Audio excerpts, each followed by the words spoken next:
Why I study the Maha-Bharata. Srimad Bhagavatam describes the glories of the Lord and his devotees. Because the whole subject matter is the glorification of the Lord, naturally, the glorification of Krishna's devotees automatically follows. Maharaj Parikshit was not satisfied with only material knowledge. He was inquisitive about the character and activities of the great souls, the devotees of the Lord. The glories of the Lord and the glories of his devotees combined together comprise the complete knowledge of Srimad Bhagavatam. Kirtanya Tirtha Yashasang Punyashloka Yashaskaram Dhyayed Devang Samagrangang Yavana Chavate Manaha. Kapila Dev instructed his mother, Devahuti, "The glory of the Lord is always worth singing, for the Lord's glories enhance the glories of his devotees. One should therefore meditate upon the Supreme Personality of Godhead and meditate upon his devotees. One should meditate on that eternal form of the Lord until the mind becomes fixed." Sri Rishir Uvacha Sadhu Prishtang Maharaja Haresh Charitam Adbhutam Yad Bhagavata Mahatmyang Bhagavad Bhakti Vardhanam Giyate Paramang Punyam. The great sage Shukadeva Goswami said, "My dear King Parikshit, you have put before me an excellent question. Discourses concerning the activities of the Lord, in which the glories of his devotees are also found, are extremely pleasing to devotees. Such wonderful topics always counteract the miseries of the materialistic way of life." And what to speak of describing Lord Krishna's glories? For even the glories of Krishna's devotees cannot be fully described. Lord Chaitanya exhibited such affection for Ishwara Puri because Sriman Mahaprabhu takes pleasure in increasing the glories of his devotees. And because the Lord worships his devotees, Lord Gaurasundara increased the prestige of his dear devotees by accepting Ishwara Puripada as his spiritual master.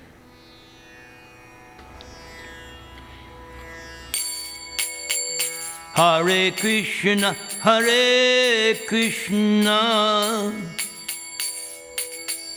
Krishna Krishna, Hare Hare, Hare Rama, Hare Rama, Rama Rama, Hare Hare.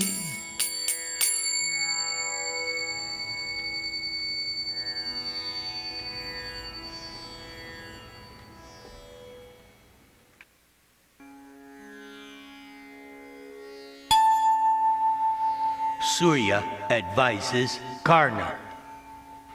As the Pandavas passed their 12th year in Kamyaka, Indra thought of how he might do them good. The king of the Devatas knew that Yudhishthir was afraid of Karna, especially because his divine armor and earrings afforded Karna supernatural protection from weapons.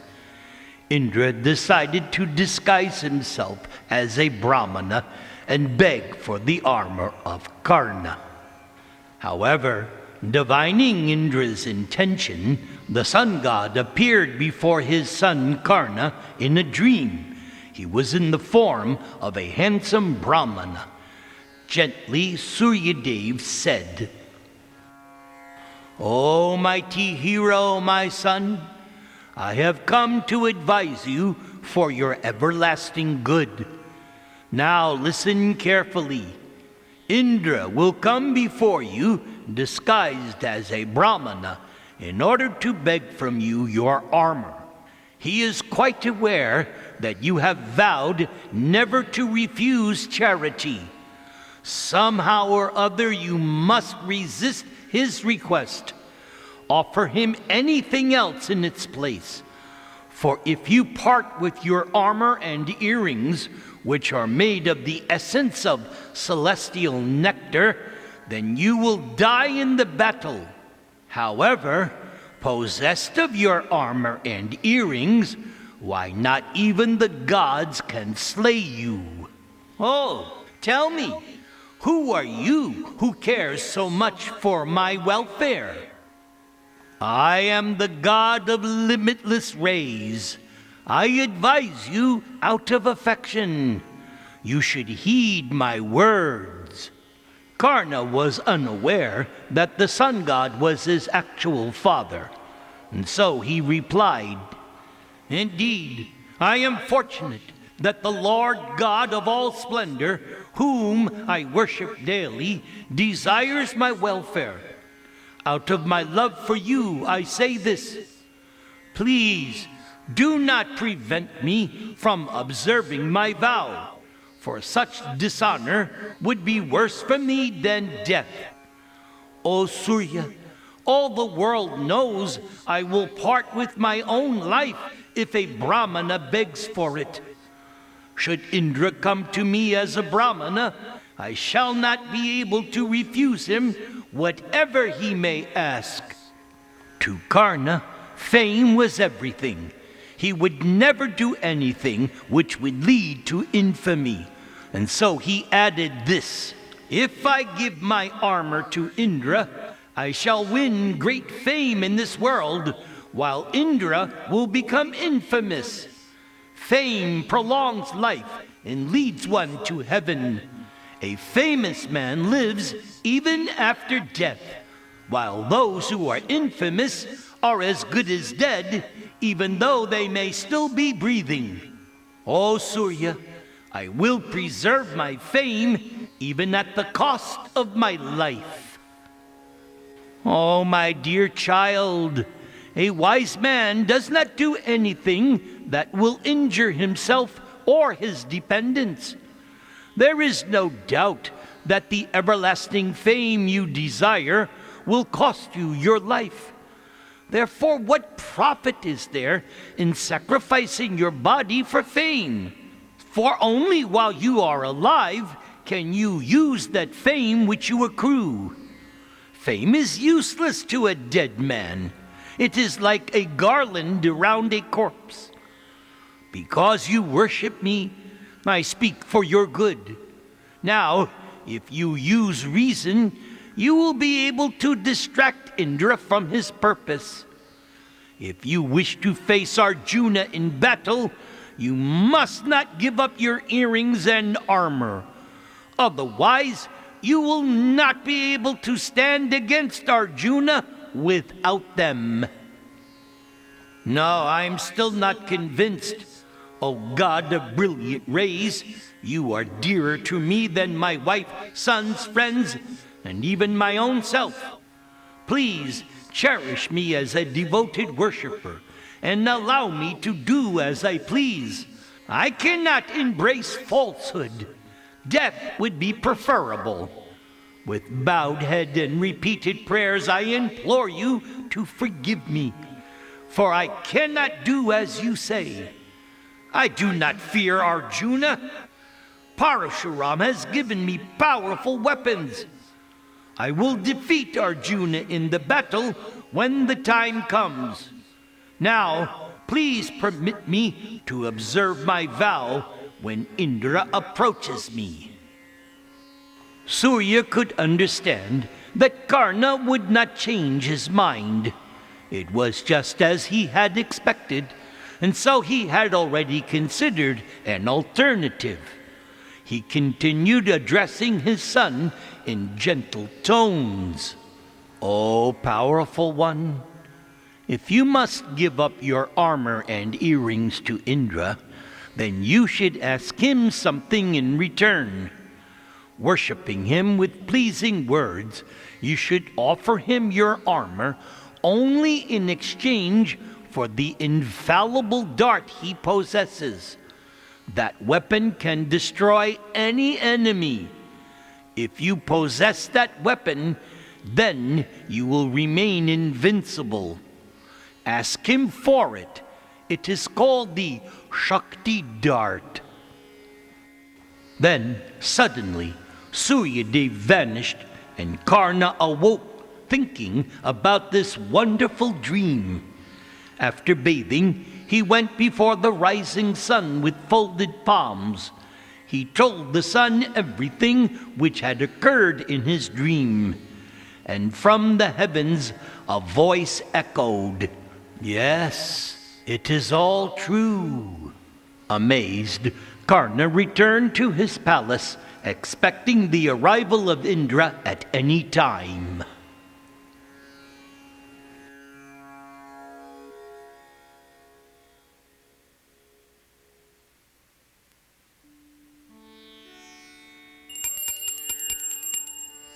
Indra begs Karna for his armor.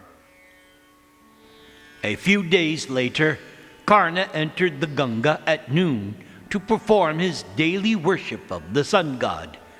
Each day, at the end of his worship, Brahmanas would come to beg charity, and Karna never refused anyone anything. Now, Indra himself came dressed as a Brahmana. Seeing the effulgent ascetic standing before him, Karna spoke. "Oh, you are most welcome. What can I offer you?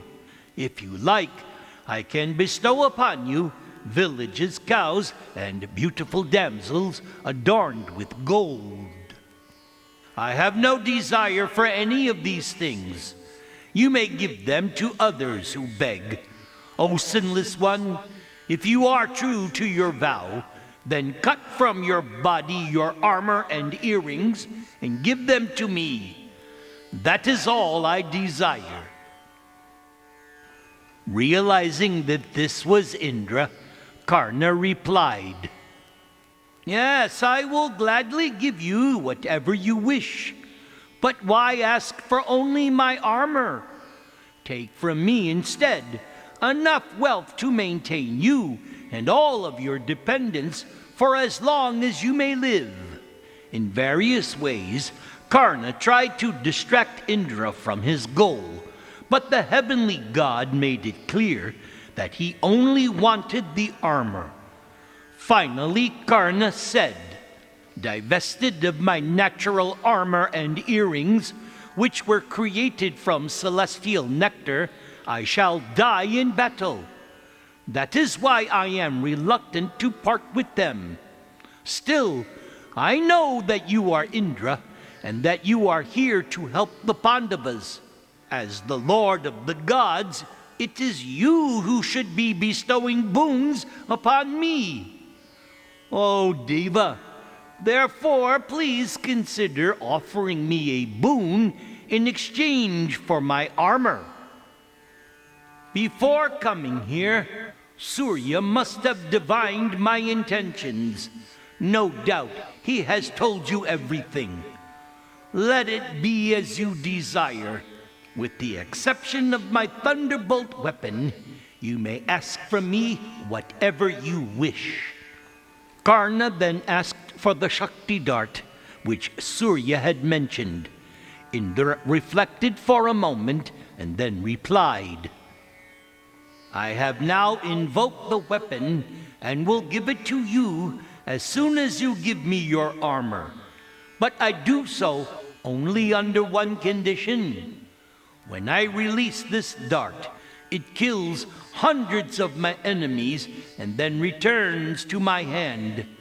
However, you will be able to release it but only once to kill one powerful enemy. And when your enemy has been slain, it will return to my hand, not yours." I desire to kill only one mighty foe. Oh, Karna, I know your desire, but the one you wish to kill is protected by such a superior being. The great Lord Krishna, who is the inconceivable Narayana, protects Arjuna. All right then, be that as it may, but now give me your weapon, for surely it will be capable of slaying any human enemy. I shall now cut my armor from my body, but I ask that you prevent my body from becoming disfigured. So be it. And because you desire to adhere to truth, you will not be scarred. You will be restored to your present handsome and shining complexion. With a sharp sword, Karna immediately began to cut away his armor. Seeing Karna smiling through the pain, the gods and demons roared like lions and beat celestial drums. A shower of heavenly flowers fell upon Karna as he took off the armor and earrings, handing them, wet with blood, to Indra. Then Indra gave Karna the Shakti weapon. My child, do not use this unless you face the gravest of dangers. Otherwise, it will fall upon you. Then the heavenly god soared into the sky, feeling that he had accomplished the purpose of the Pandavas, especially his son Arjuna.